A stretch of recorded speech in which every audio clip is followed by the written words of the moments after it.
going. Yeah, Tim, let's go. This is State Fair.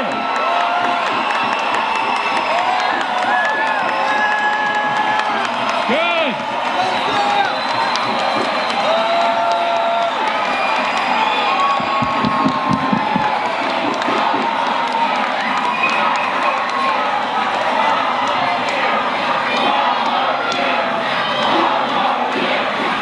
Good morning, everyone, and welcome to the Kansas State Fair in Hutchinson and the Bretson Young Lawyers Arena as we bring you two, not one, but two back-to-back debates in what could very well be a pivotal year in Kansas politics.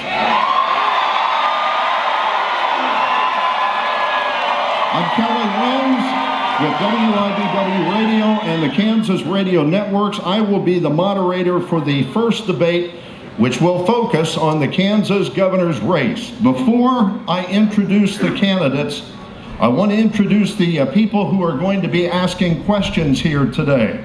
Our media panel, and they are down front, our media panel includes Nick Schween, managing editor of the Hayes Daily News. Mike Schwanke, reporter anchor, KWCH-TV in Wichita, and Alex Dingman with the WIBW Radio News staff in Topeka. Our timekeeper is Todd Pittenger, news director with KSAL Radio in Salina. In keeping with the statewide election, we have statewide reporters here today. Our two candidates will each have 90 seconds for an opening statement and 90 seconds for a closing statement. They will each have 1 minute to respond to questions. The candidate who answers first will also have 30 seconds of rebuttal time. A note to our audience, this is important. Please be courteous in responding to each of the candidates, and please refrain from responding until they have completed their statements.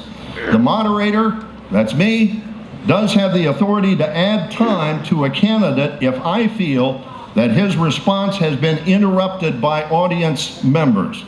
Now, on to our candidates. Governor Sam Brownback has served 4 years.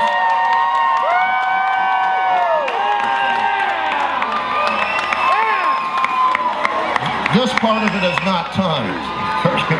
Governor Sam Brownback has served 4 years as the 46th governor of Kansas. Previously, Brownback served as Kansas Secretary of Agriculture. He has served 1 term representing Kansas in the U.S. House of Representatives and 2 full terms representing Kansas in the U.S. Senate. His running mate is Lieutenant Governor Jeff Collier. Governor Sam Brownback. Thank you. Thank you, Kelly.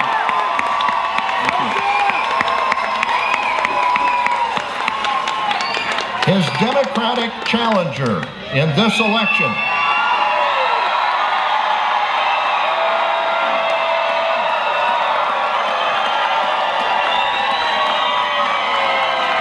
is State Representative Paul Davis. Representative Davis has spent the last 11 years in the Kansas House of Representatives. Since 2008, he has served as minority leader in the House. His running mate in this election is Jill Docking.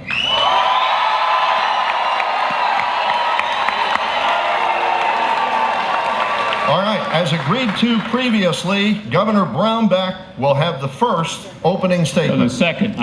Second, my apologies. Representative Davis will have the first opening statement. Welcome to the State Fair. I'm Paul Davis. I'm a moderate, a common sense leader, an independent thinker. I'm also the son of 2 teachers and the parent of a soon-to-be kindergartner. And that's why the issue of public education is personal to me. That's why I've been a 12-year champion for our public schools in the legislature. That's why I oppose Governor Brownback's single largest cut to public school funding in state history. That's why I will make restoring those cuts my very top priority as governor. And that's why I'm supported by over 100 current and former Republican elected officials. The governor's experiment just isn't working. We are trailing our surrounding states and the rest of the country in virtually every economic growth indicator there is. and it has plunged our state deep into debt, $1.3 billion over the next 5 years, jeopardizing our schools and our future. We can do better. We have a clear choice in this election about whether we're going to restore the cuts to our public schools and get our state moving again, or whether we're going to hit the accelerator on a failed economic experiment. Now today, the governor is going to try to convince you that I'm somebody different than who I am. He's going to try to convince you that his record is something different than it is. But the reality is, I am a moderate, common sense leader who values our public schools and will make them my very top priority as governor.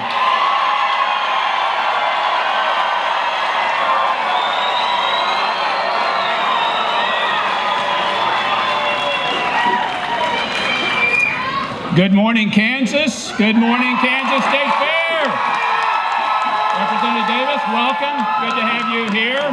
I've been coming to these for over 40 years, and I love the Great Kansas Get-Together. This is fabulous. Now, everything you've heard from Representative Davis is wrong, I'm sorry to say. Number one, there are more Kansans working now than ever in the history of the state. Number two, we put more money in education than ever in the history of the state. And number three, and this is a big one, number three is a big one, I support our rural schools. I'm opposed to forced consolidation of our rural schools.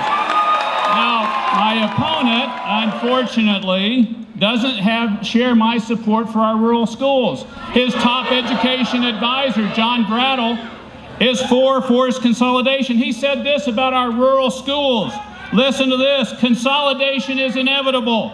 Quote, and the sooner they realize that, the better off they will be. I say no. No forced consolidation of rural schools. I disagree with that. I think that is the wrong way to go. I went to a rural school. We need to preserve those. I call on Representative Davis to remove John Brattle as his top education advisor and from the Education Commission that he's appointed him to. Thank you for being here at the Kansas State Fair. This is a great get-together, and we'll have a lively debate. Good morning.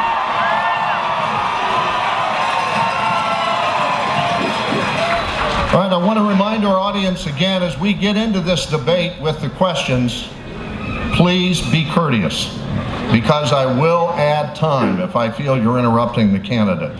After he has answered, you can do whatever you want to within reason. Okay?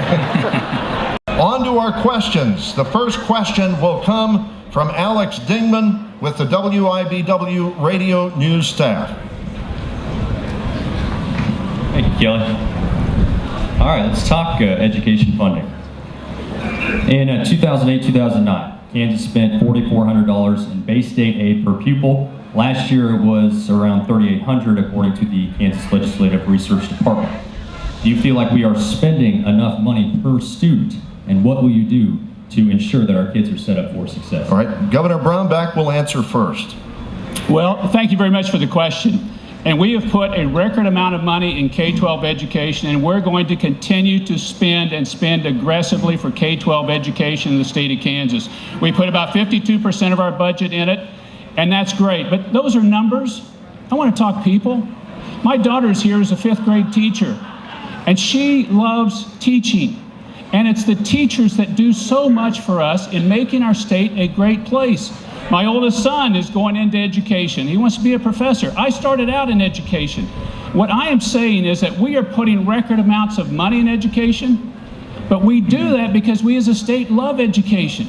We see education as a transformative thing, like what Gary Harvey did for me, my VOAG teacher, when he brought me to the Kansas State Fair, when he got me involved in Future Farmers of America, and I was elected state president of it.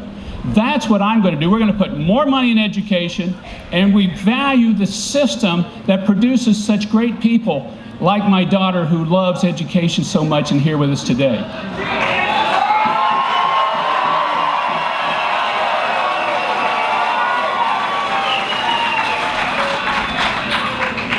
You know, Governor Brownback is going to try very hard to rewrite his record on education, but he simply has never made education a priority. When he was in the U.S. Senate, he voted against Head Start repeatedly. He voted against after-school programs, voted against funding for new teachers, and then in his first year in office, He implemented the largest single cut to public school funding in state history, and he called it a victory. He's cut early childhood education. He's cut higher education. We need a governor who is going to make restoring the cuts that Governor Brownback made to our public schools the very top priority, and that is exactly what I will do as governor.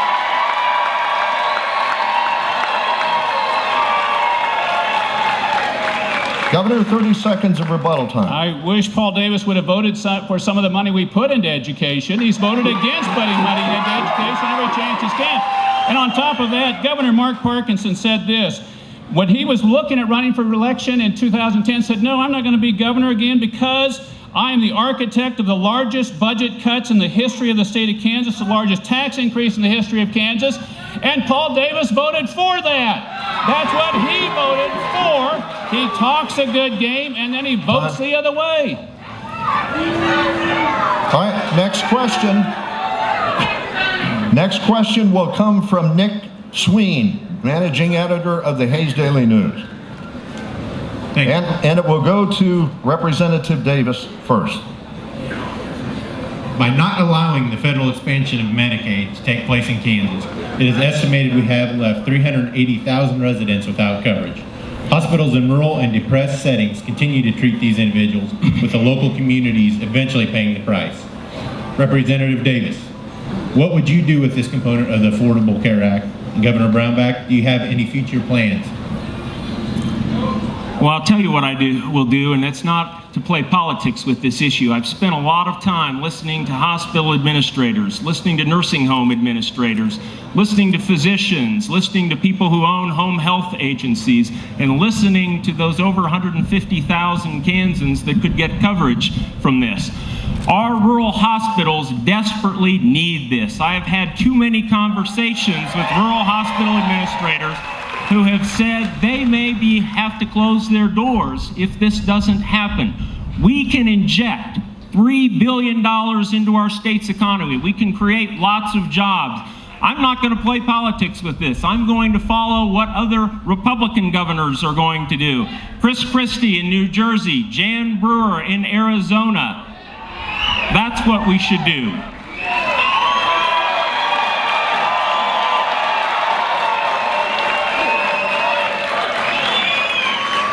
Now let me be clear here. What Representative Davis wants is to implement Obamacare. That's what he is after.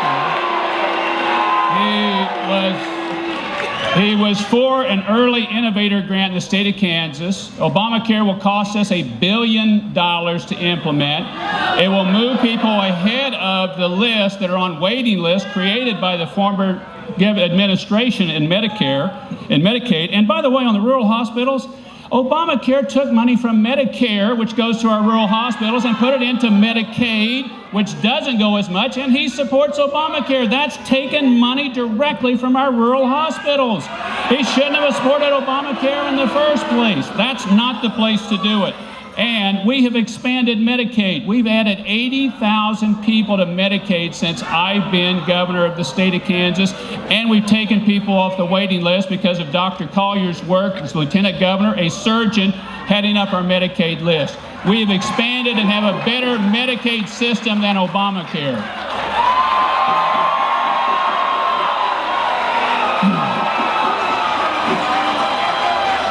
Representative Davis, 30-second rebuttal time. Governor, I just don't think you're listening to our hospitals, because what I hear from them over and over again is this is an issue of survival for them.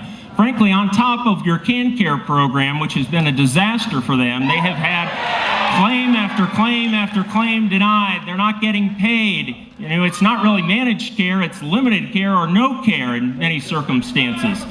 I'm going to follow those Republican governors, your friends, who said they're going to do the right thing with this. Where Chris Christie, Jan Brewer, John Kasich, they have put the people of their state before politics, and that's exactly what I'm going to do.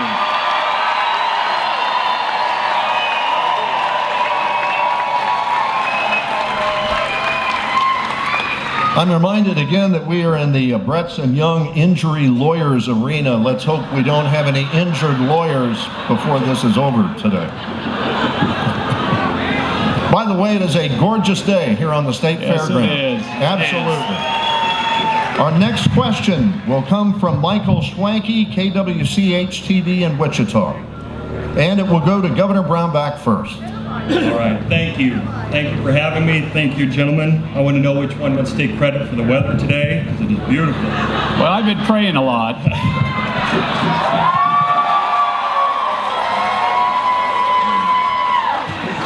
Here's my question. The Kansas Legislature's nonpartisan research staff shows a state budget shortfall developing by July of 2016. The reserves will cover the deficit next year, but by July of 2016, there will be a $238 million shortfall. How do you address that? If you will cut, then where specifically? If not, will you raise taxes? Thanks for the question. You know, when I came into office, the prior administration that Paul Davis had voted for and helped with left us $876.05 in the bank account and a projected deficit of $1.5 billion over the next 16, 18 months. And we fixed it. We ended this fiscal year with $434 million cash on hand. $434 million. And what we are doing, we are growing, we are hitting our budget numbers, and we're going to put those budgets together, and we're going to be in a great shape. Now, my opponent for a long time has just been saying, look, the sky is falling, the sky is falling. The sky fell while he ran the place. Our budget was in a catastrophe, and our CAPER system was in the bankruptcy zone, and it now isn't. We're going to continue to perform and perform well in having a good, solid budget and investing in K-12 education record amounts of money like we have been.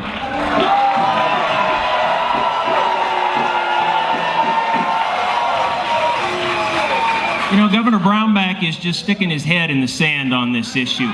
Governor, your $876 number has been disproved over and over again, and you need to stop saying that. There was over $230 million in the bank when you took office, and you know it.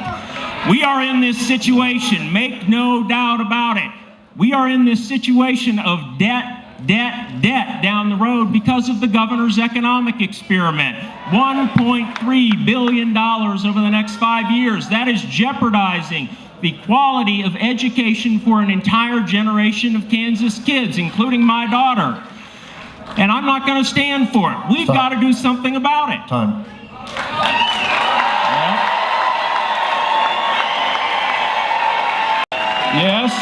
Yes, Paul Davis has proposed to do something about it. It's to raise income taxes on the lowest income people in the state of Kansas. He is proposing to raise 17% income tax on people making $15,000. Why are the people making $15,000? Why are they even paying income taxes in the first place? We should be allowing them to earn money that they can keep and that they can use in their own lives. And here's a fundamental difference. He thinks the government spends your money better than you do. I think you spend your money better than the government spends it.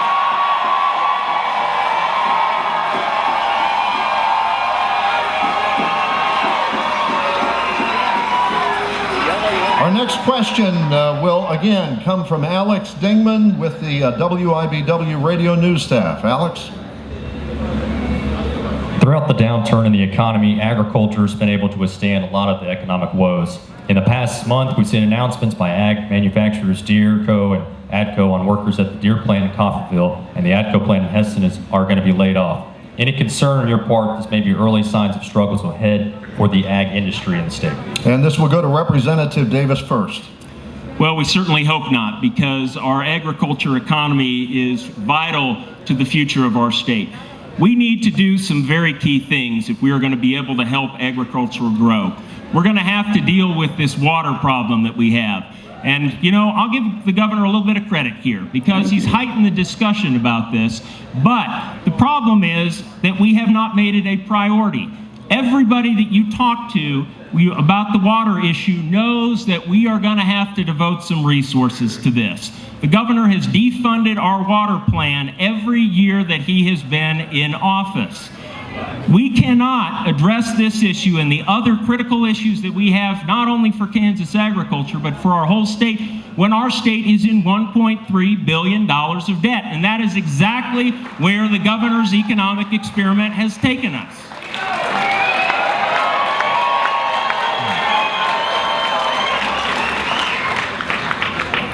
I have some concerns for the agriculture industry, and a lot of it comes from the Obama administration, which my opponent supports. Come on, respect. The Obama administration wants to regulate water in every ditch in the state of Kansas. They want to rule the ditch. I say ditch the rule. He's for this. I'm against that. The Obama administration wants to regulate prairie chickens in the state of Kansas so that a third of the state you can't farm. They want to regulate all of the range. I want you to be able to have a home and a business out on the range. This is what he stands for in an administration that is opposed to rural America. That is opposed to rural America, that's fighting our way of life and our opportunities. What I want to see us do is to be able to grow, and under our administration we have grown. Kansas dairy industry, fastest growing in America. Kansas wind production has doubled while I've been in office. Oil and gas production has increased. Agriculture is growing and will continue to grow under a second Brownback administration. I'm the son of a farmer. I know agriculture. It's going to do well under the Brownback administration.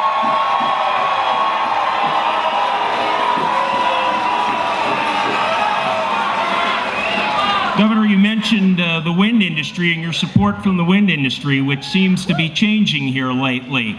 You know, if we're going to help rural Kansas, we've got to have a renewable portfolio standard that is going to show the wind industry that we are open for business. A few weeks ago, you said you supported it, then you didn't, now you don't again. What is your position on the renewable portfolio standard? Are you going to support it? I'm supporting it a lot more than you did, who voted against it because it was associated with the Holcomb Power Plant. He voted against the RPS. Will you veto a bill that repeals the RPS? Governor, this is a critical issue for our state. Let's see here if the bill gets to my desk. I will veto a bill that repeals our RPS. I will stand up for the wind industry in our state. It's future. We need it for our economy.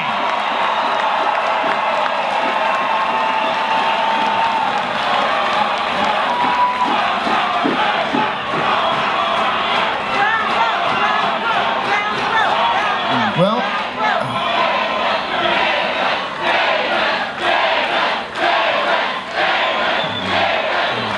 all right, we need to get on with our questions. I'm certainly glad I wore my control briefs this morning.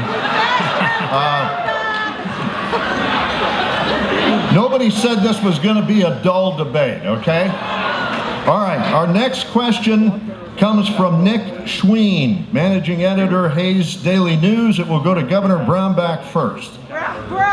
Touching on the water issue, even as a plan to save the rapidly declining Ogallala aquifer is being put together, it appears there will be no push to force irrigators, to cut down their usage.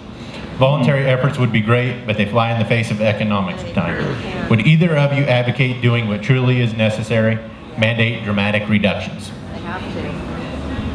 Thank you for the question on water. Without water, we have no future. And that's why I've put so much time and effort into the issues of water in this state. That's why we repealed the use it or lose it water doctrine that should have been repealed a long time ago. That's why we implemented a strategy that I think is the right way forward. It's the local intensive management areas, and that may be in the weeds for you, but what it is it's a group of agriculture, farmers, users, city people that are using water and bind themselves together to reduce the amount of water they use. We've got the first one in northwest Kansas. They bound themselves together over a 5-year period to reduce the amount of water they're using by 6 inches, and that will amount to a lot over a period of time to conserve and extend the Ogallala aquifer.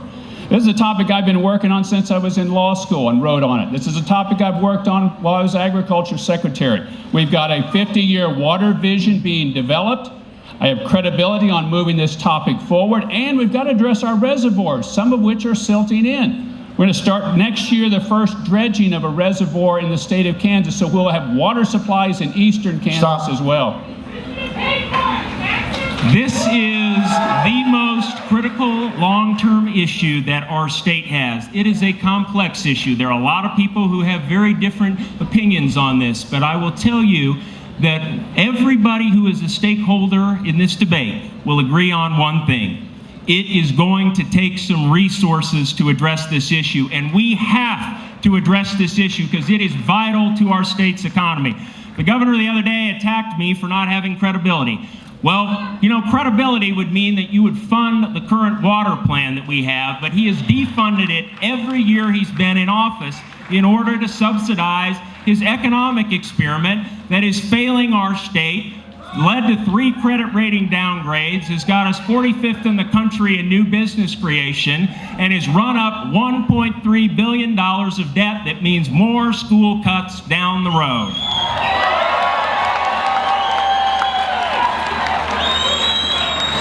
I don't know where you learned your math, Paul, but it must be one of those newfangled things that so many people don't agree with, because your math is all wrong. All wrong. Our unemployment rate's 4.9%. We have a record number of Kansans working. We have the fastest growing economy in the region and more new businesses created than ever in the history of the state. I don't know where he gets his math. And by the way, on water issues, who do you think he would appoint at KDHE? Somebody like Rod Bremby that shut down Holcomb before? Somebody that didn't agree with you? We don't want Holcomb. It's bad for Kansas. All right. Next question. Comes from Michael Scuzzi, KWCH-TV in Wichita. Schwanky. My apologies. Did you say snoozy? Am I that boring? All right, this one goes to Mr. Davis, correct? Yes. Okay, I do have a couple of directed questions, so I'll begin there. Mr. Davis, you've criticized your opponent on education funding issues, and have said if he's elected again that funding for Kansas public schools will be cut. My question to you, what is your specific plan for education, and how will you pay for it? Are you willing to raise taxes to pay for education? You know, it's interesting, the governor was talking about math problems. I haven't made any billion-dollar mistakes, Governor. We cannot grow as a state if we are going to be encumbered by debt that is going to lead to more school cuts. Governor Brownback has shown us before that he will cut schools, and he will have to do it again. What we've got to do is end this experiment that isn't working, and I proposed a plan to do exactly that. Freeze tax rates where they are on January 1. Let's get our fiscal house in order, and let's make restoring our school cuts the very top priority. That's what the children of Kansas deserve. Governor? I will continue to support education. We'll continue to put funds in it and more funds in it. I will continue to support our schools in the state of Kansas. And let's go through this cut.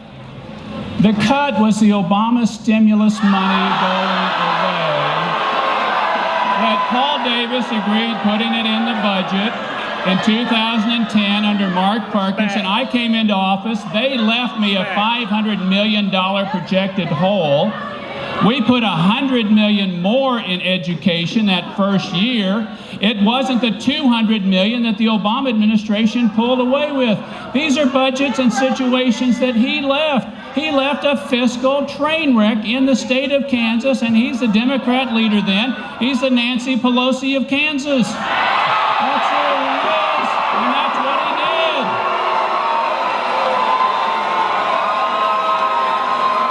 All right. 30 seconds.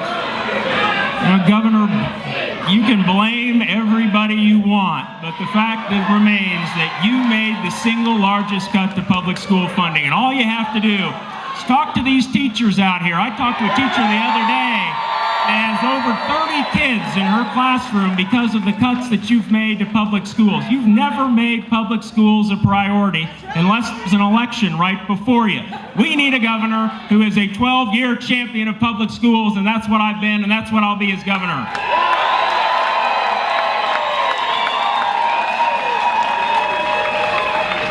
By the way, for the benefit of our radio audience, and this is airing live on WIBW Radio. It's also being streamed on our website, and I know it's going to be running on many other radio stations throughout the state.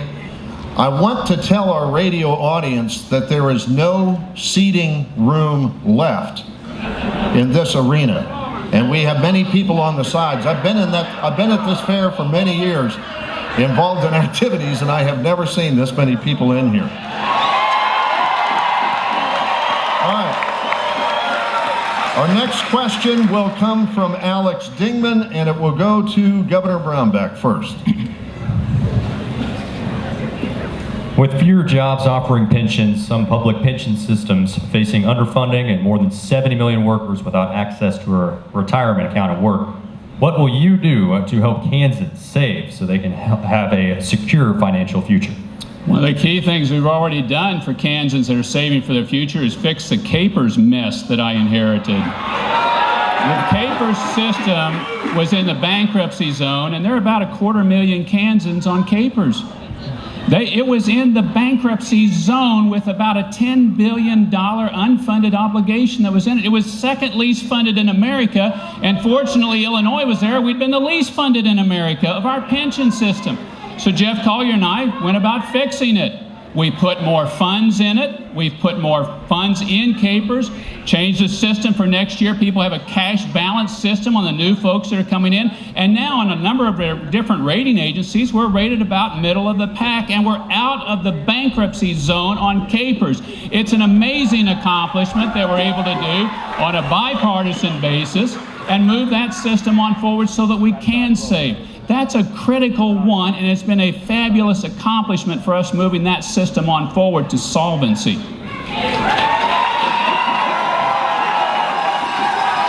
I'm very proud to have as my running mate Jill Docking, who has devoted 30 years as a financial advisor, and she has been a strong advocate on this issue for many, many years, and you can bet that she will be involved in it in our administration. What we can do to help people save is to get our economy above the national average, not below the national average.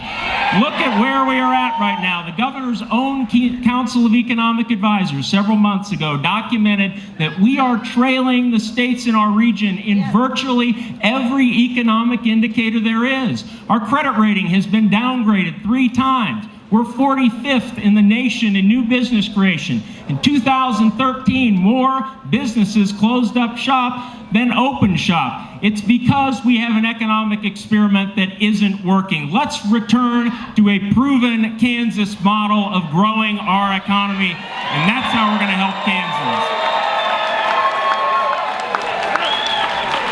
When he talks about a proven Kansas model, listen carefully. He's talking about raising your taxes. That's what he's talking about.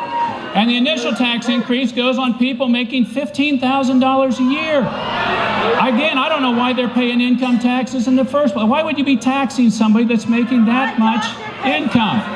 Our plan is creating jobs, and let me give you a quick story. Patty Bossert, we cut the income taxes. She's in a position now, she's expanding her business from Topeka to Manhattan, Kansas. We've had record numbers of new business filings at the Secretary of State's office. I don't know if he can't find that office or what, but that's what's happening in the state of Kansas.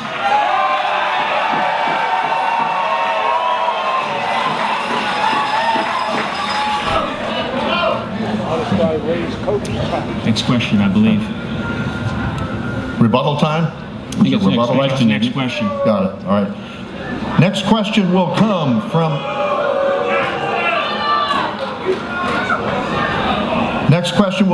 Nick Schween. What are your thoughts and what is your stance on the proposed coal-fired power plant to be located in Holcomb, Kansas? This will go to Representative Davis first. You know, when this issue came before the legislature a number of years ago, I represented my district on this issue. My district had strong feelings about it, and I didn't support the plant. But the fact of the matter is, the permit has been issued, and this issue is out of the hands of elected officials at this time. There's nothing that Governor Brownback or I can do more. But what we do need to do is to continue to grow the energy sector of our economy. And the way that we can do that is to support the wind industry and to show the wind industry that we are open for business. And if we're going to do that, we've got to have a governor that will stand up for our renewable portfolio standard. Governor Brownback said a few weeks ago he would phase it out. Then he said a few hours later, oh, no, I didn't really mean that. And then a couple days ago, he said, oh, I think I'll phase it out. We need some certainty. The wind industry needs certainty. They need a governor who's going to stand behind them because this is critical to the future of our economy.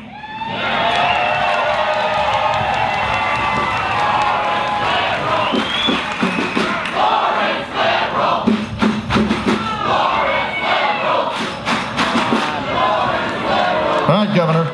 Those were your people, so. Well, I like the guy with the bongos, by the way. I support the coal-fired power plant out of Holcomb, a clean coal plant. I supported the proposal that it went together with, which was an RPS and a coal-fired power plant proposal that came together in front of the legislature. That was the deal that was brokered, and my opponent was so extreme, so liberal, so much the Nancy Pelosi of Kansas, he votes against what Mark Parkinson put forward as a proven deal to get both of these forward, the RPS and the coal-fired power plant. And by the way, I've supported the renewable portfolio, the tax credits federally.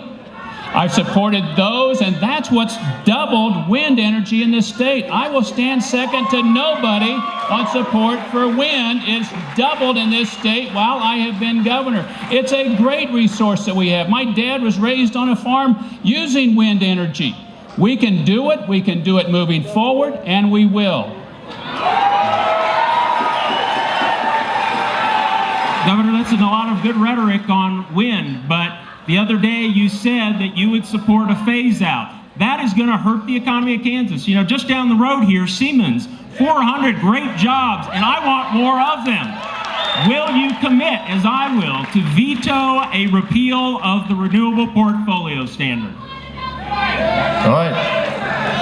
Next question will come from Michael Schwanke, KWCH-TV in Wichita. Did I get it right, Michael? You got it right. Good. All right, I do have one more question specific to a candidate. This one goes to Governor Brownback, correct? Yes. Governor Brownback, I feel we have to address this issue because it's so recent. In recent weeks, you appointed a Kansas Supreme Court justice who had less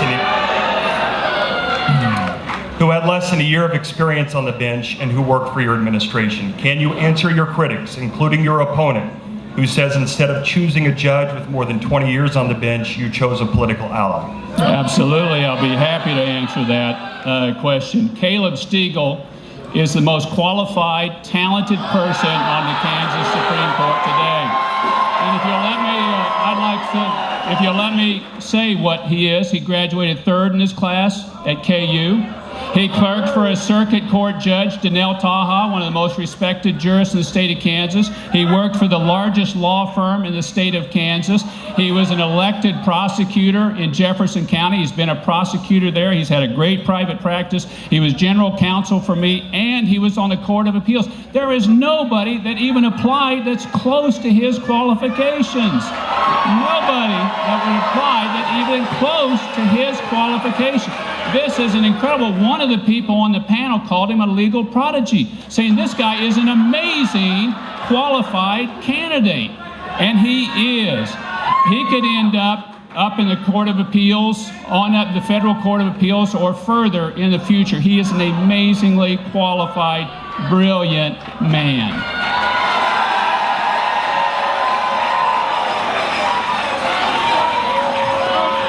The governor had a choice between three people.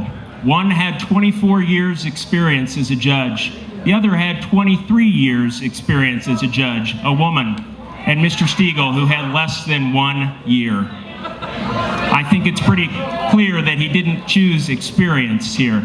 And that's consistent with what he wants to do the judicial selection process. He wants to take away the transparency. He wants the governor to have more power so we can inject more politics into our judicial selection process. We have a process that has served this state very well, and we need to keep that process.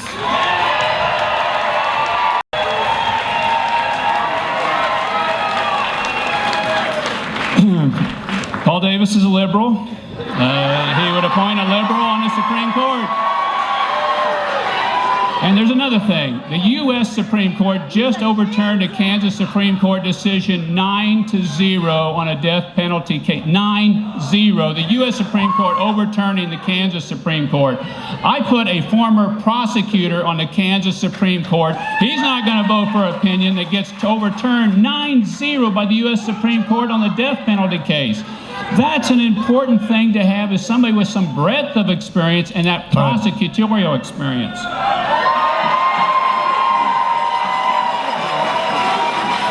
Next question will come from Alex Dingman, WIBW Radio News staff, and it will be directed initially to Representative Davis.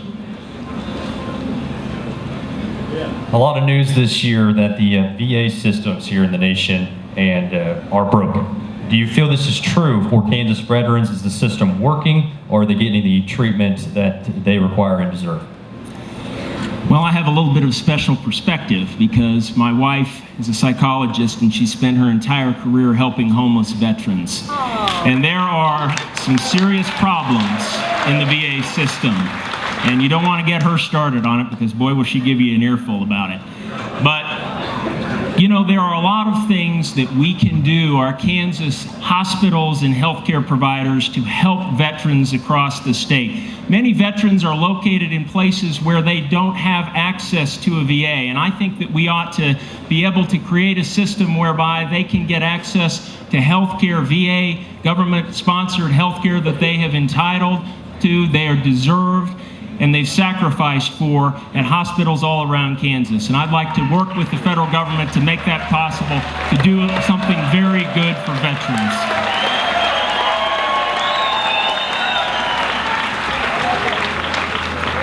We need to do a lot better by our veterans, and I think they're being let down by the VA. I've said that then, I say it now. Unfortunately, what you're seeing in the VA system is a system where people have to queue up and you've got to wait because there's not enough care available.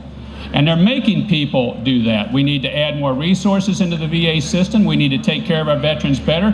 But this is also a cautionary tale. This is what you will get under Obamacare. You're going to get a waiting system where you're going to get a rationing, but the rationing is going to be out of a waiting. They're not going to say you're going to be denied any care. What they're going to say is you've got to wait to get care. You want to get a knee replaced? Fine, get in line. That's the problem, and that's been the problem with the VA system, is they're making people queue up and wait. And that's not what we should do to our veterans. It's certainly not what we should do to health care for all Americans. And unfortunately, my opponent supports Obamacare and its expansion and implementation, which this administration isn't even implementing Obamacare because it doesn't work. You know, I can understand why someone who spent 16 years is fixated on Washington, D.C. You know, there's only one candidate on this stage that has an open presidential campaign committee, and I can assure you that it is not me. And Governor, if you want to make this election about who it is that I supported for president, you might take a look at your last election for president. He's under indictment right now in Texas.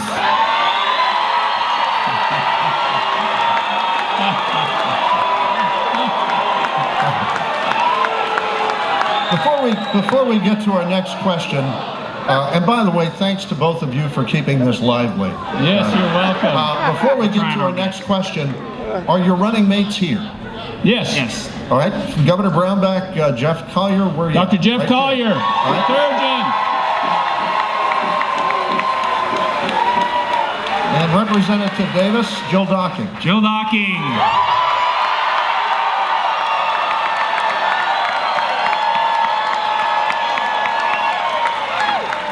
And I might also add their families are here today.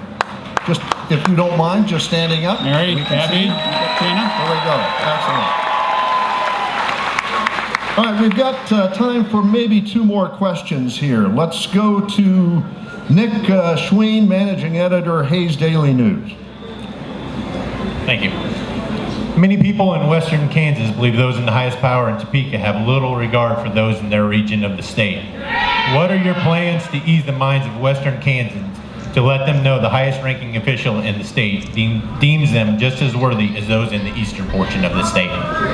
All right, Governor? Well, I'm going to do what I've been doing, and that's be there a lot. I've been in all 105 counties as governor. I've been in all 105 counties many times. I don't know if my opponent has been in all 105 counties at all. I love the rural parts of this state, and I go there often and I work on their issues. I work on issues like water. I work on issues like preserving our schools. I work on issues like environment and education and on things to be able to grow the economy. And I'm going to involve a number of them in our administration. The head of KDHE was a rural doctor in Tribune, Kansas. You can't get much better than that or further west than that. Or Pat George out of Dodge City is the head of the Secretary of Commerce and does a fabulous job and understands the heart and soul. And by the way, my running mate grew up in Hayes, America, and there's only one of those. So we're going to involve people in our administration that are from all parts of the state and from the rural parts of the state to bring in that attitude. And our rural opportunity zones has been a great opportunity for rural areas. Zero income taxes if you move into one of these counties, and helping with $15,000 on student loans through our rural opportunity zones that our administration started. All right. We are a rural state, and this fair is a great celebration of rural Kansas. And when I spend time in rural Kansas, I've got some great supporters, folks like Fred Kerr in Pratt, Steve Morris, former Republican members of the legislature that are supporting my candidacy for governor.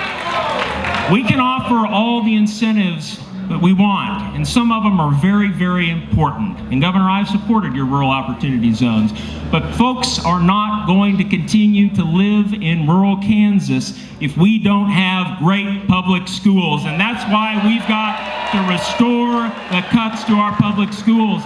You know, earlier, Governor, you mentioned consolidation. Your school finance plan would have been a disaster for rural Kansas. The superintendent of schools right here in Hutchinson said this was a worst case scenario for his school district. That's one of the reasons it didn't go anywhere in the legislature. I will be a governor that will stand up for rural schools. No forced consolidation.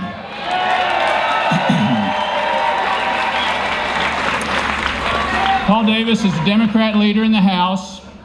There are now no elected Democrats in the State House west of 81 Highway. It got so liberal that Jan Pauls, the state rep from here, a Democrat, switched parties, become a Republican because of that.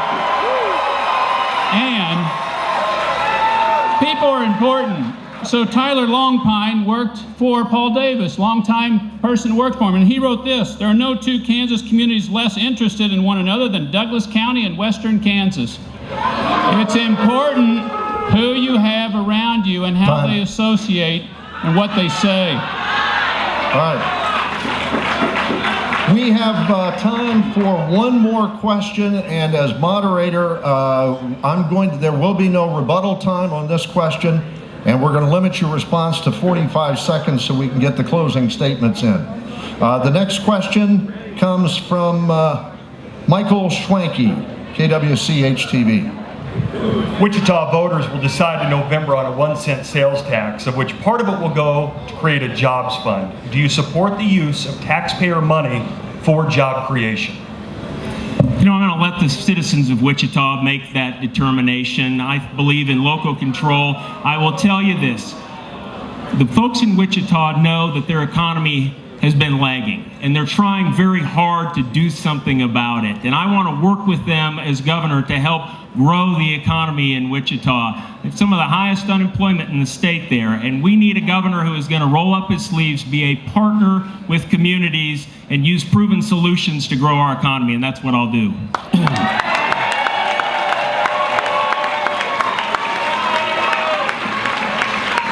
I agree with Representative Davis. I think that's a local decision for them. At the state level, we will and we do use state monies to be able to recruit businesses in. That's how we got Mars into the state of Kansas. It was a sweet deal. Glad we got him here. It's also by us creating a better tax environment in Kansas, we are growing private sector jobs on the Kansas side of Kansas City 3 times faster than on the Missouri side because we got our taxes down. And that's a critical thing for growth. We can make Kansas City a Kansas City. With the more private sector jobs there, we have a better environment on our side, a great education system, a better tax system, good highways, and that's what we're going to continue to do in my administration. All right, we're going to go to closing statements now, and as agreed to prior to the debate, Governor Brownback will have his closing statement first. Kelly, thank you. Thank you all for being here. Thank you for making this entertaining, and it certainly has been that. I love coming to the Kansas State Fair. It's one of those great Kansas get-togethers. I love seeing all the people and the products of the land and what this state is about. And the good-hearted people of Kansas are fabulous. There are none better anywhere in the world. These are the best people anywhere. I'll stand up and fight for you every day, and I love this job being able to do that. Now, Jeff Collier and I want 2 things. We want to make this state the best place in America to raise a family and grow a small business. And we're a long ways along our path of being able to do that. And we're going to keep pushing that dream. We're going to keep pushing that model of Kansas, this bright shining star, moving forward. We've had to dig out of a lot of problems of our past. We've had a lot of things that haven't worked well in our past, and we're on the right track now in moving our state on forward. This is what we want the great Kansas comeback to be all about. That great Kansas comeback, it's about your kids and your grandkids moving home, not to Texas. We want them here. We want them so we don't have to fly somewhere to get our kids. We want them here. And they are coming back, and people are moving back into the state of Kansas and seeing all the things that are happening here. And it's happening here, and people are investing their lives because we've got a great future. This is a fabulous place. There is no place better. No place better to watch a sunset. No place better to have a family. No place better to live than Kansas. And we're going to make it even better. Thank you for being here. God bless y'all, and God bless Kansas.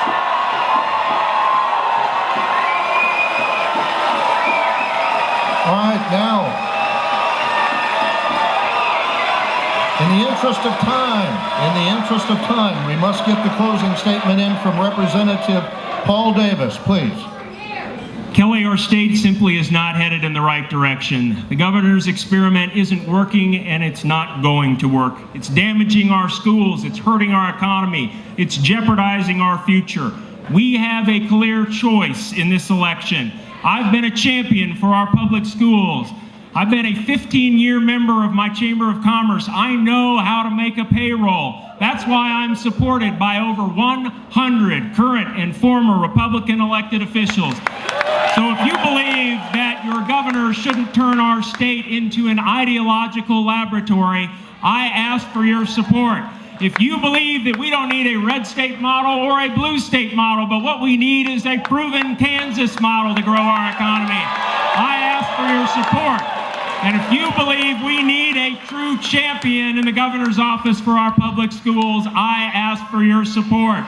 If you believe that we need a governor who will work with people from all political parties to solve the issues facing our state, I ask for your support. And if you believe that we need a governor who will always put the people of Kansas before his own personal political agenda, I ask for your support. I'm Paul Davis. I'm a lifelong Kansan. I'm a moderate. I'm an independent thinker. I'm a common sense leader, and together we can restore Kansas and get our state back on the right track. Thank you very much.